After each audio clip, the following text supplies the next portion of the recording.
आज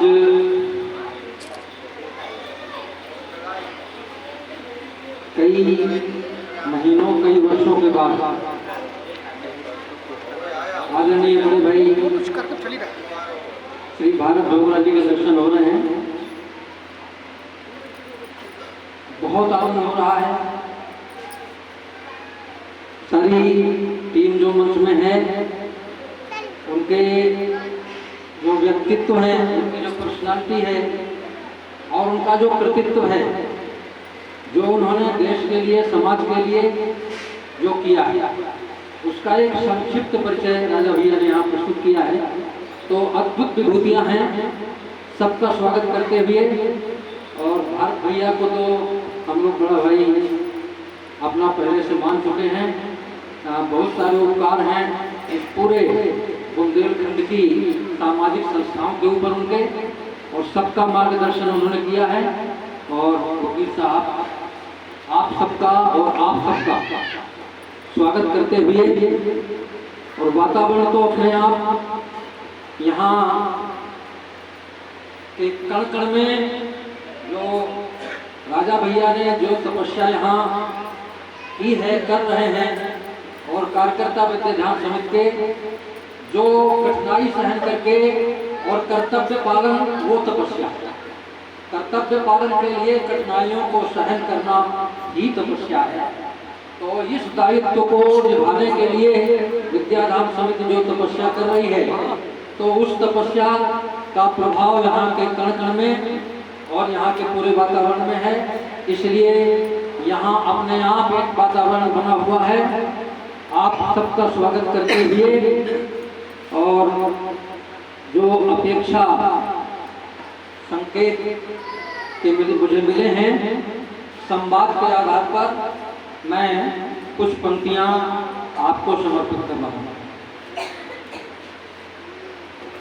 आज संवाद की घड़ी है, बातचीत होनी है, और बातचीत कौन सी होनी है, किससे होनी है, वो स्पष्ट है। अब ये जरूर प्रश्न उठता है कि ये बात जो है वो आपसे क्यों कही जा रही है, आपसे ही क्यों कही जा रही है। इसको ध्यान में रख करके कुछ पंक्तियां हैं कि इन दिनों बात उनसे कही जा रही, इन दिनों बात उनसे कही जा रही, सुन समझ और सोच कर जो अमल कर सके, सुन करके और समझ करके, और फिर उसको अपने जीवन के व्यवहार में आप उतारेंगे। इसलिए ये संवाद है। उसकी कुछ पंक्तियां मैं आपके सामने रख रहा हूं कि इन दिनों बात उनसे कही जा रही, इन दिनों बात उनसे कही जा रही, सुन समझ सोच कर जो अमल कर सके। इन दिनों बात उनसे कही जा रही, सुन समझ सोच कर जो अमल कर सके। इन दिनों बात उनसे कही जा रही, सुन समझ सोच कर जो अमल कर सके।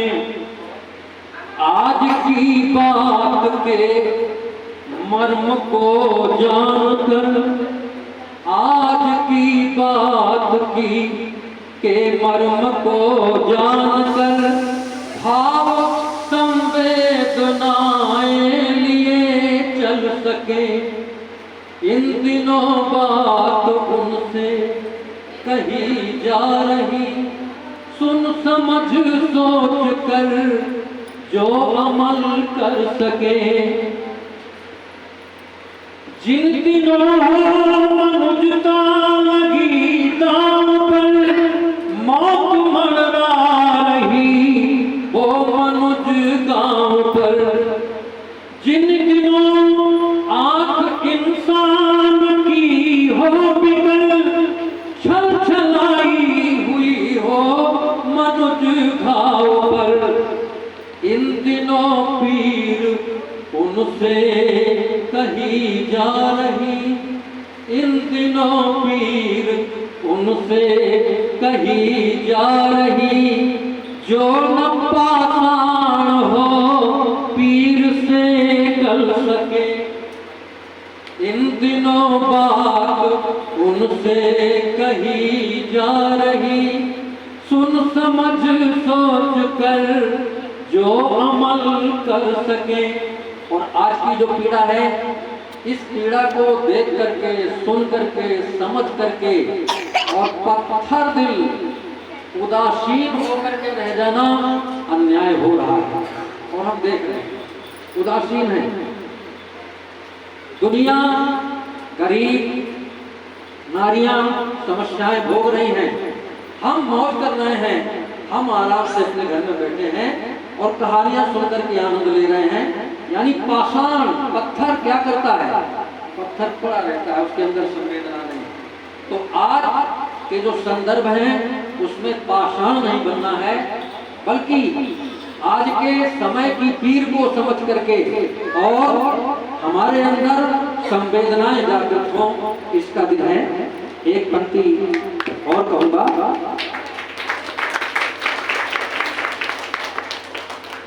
इन तमाम सारे उद्देश्यों के लिए आगे आने और समर्पण के साथ, सेवा भाव के साथ काम करने के लिए अपने आप को समर्पित करना पूरी तरह से, तन मन, और अगर धन है तो धन। अगर निहित स्वार्थ हमारे अंदर घर कर गए हैं तो समाज का काम हम नहीं कर सकते। पंक्तियां सुनिए कि जो सिद्ध हो नहीं संकुचित स्वार्थ से, जो सिद्ध हो नहीं संकुचित स्वार्थ से, मुक्त हो लोभ के मोह के पाप से। रंग क्षेत्र भाषा विविध पंथ मत, रंग अलग करते हैं, रंग ये गोरा है ये काला है, अलग करता है कुल, हम बड़े कुल के हैं, ये तो बहुत क्षुद्र कुल के। अलग करता है क्षेत्र, हम उत्तर प्रदेश के हैं, ये मध्य प्रदेश के। भाषा, हमारी भाषा हिंदी है और ये तो मध्य प्रदेश की बुंदेली बोलते हैं। तो ये चीजें हमें अलग करती हैं, लेकिन ये चीज का अलगाव हमारे अंदर नहीं हो तब हम समाज के लिए आगे आ सकते हैं। कर रंग कुल क्षेत्र भाषा विविध पंथ मत, कर सके ना किसी को जुदा रास्ते से। इन दिनों तीस उनमें भरी जा रही, इन दिनों तीस उनमें भरी जा रही। टूट कर भी स्वयं काम हित ढल सके। इन दिनों बात उनसे कही जा रही, सुन समझ सोच कर जो अमल कर सके। इन दिनों आस उनसे कही जा रही, जो मनुज हो मनुज को नहीं छल सके। इन दिनों बात उनसे कही जा रही, सुन समझ सोच कर जो अमल कर सके।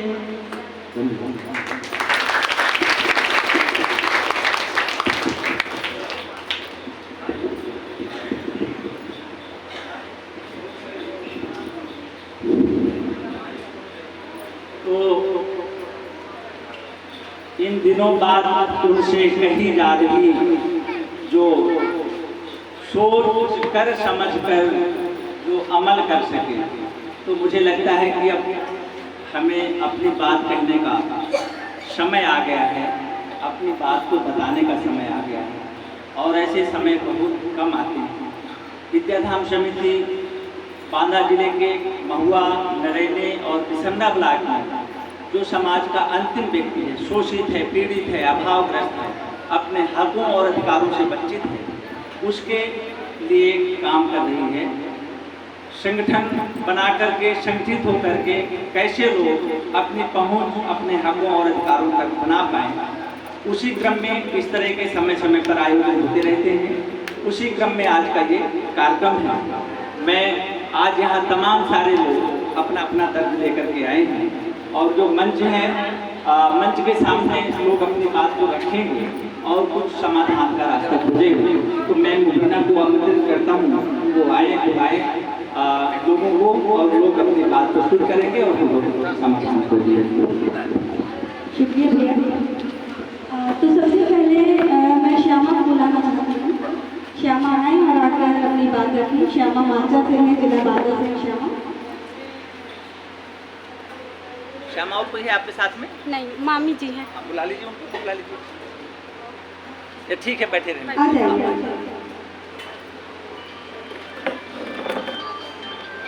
आप अपनी बात बताइए, क्या समस्या है आप? आप बताइए और आगे आकर के बताइए। हाँ भैया, वहाँ चल जाइए आप। दीदी को नमस्ते, वकील साहब को नमस्ते, सभी दीदी को नमस्ते, नमस्ते सभी। मैं आपके सामने अपना दुख सुनाने आई हूँ। हमारे पति जो है 5 भाई, एक देवर मेरा कप्तान का फालवर, वो बेकसूर था, मेरे घर जाता है और घर कप्तान मारपीट करता। मेरी लड़की ससुराल में उसकी पीड़ा पड़ती है और मेरे 2 बच्चे हैं, उनको छेड़खानी करता है और जबरदस्ती पुलिस जाती है मेरे घर।